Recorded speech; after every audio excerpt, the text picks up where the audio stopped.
This November, we're celebrating the scholars you've probably never heard of, but definitely should have. And imagine being 23 years old and discovering a treatment that will save thousands of lives, then dying a year later and having someone else publish your work under their name.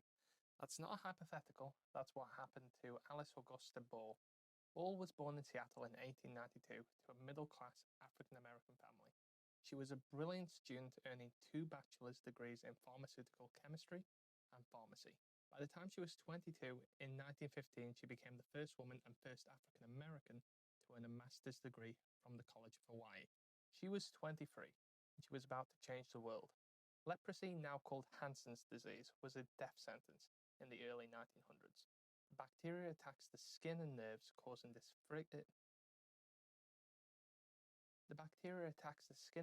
causing disfigurement and disability.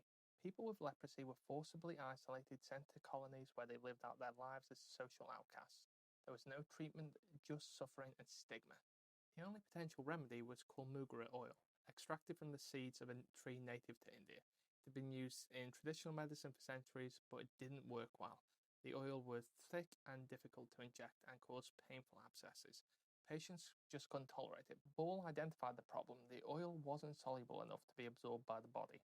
She developed a technique to break down the oil into its component parts, modify them, and then create a solution that could be injected into the bloodstream without causing horrific side effects. And it worked. Patients started to improve. Some were even cured and able to leave the leprosy colonies for the first time in years. Ball's method became the most effective treatment for leprosy until the 1940s, when antibiotics were then developed. Then in 1916, Alice Ball died. She was 24 years old. However, after her death, the president of the University of Hawaii, Arthur Dean, took her research and published it and put his own name on it. He didn't mention Ball at all. And it wasn't until 1922 a physician named Harry Holman set the record straight.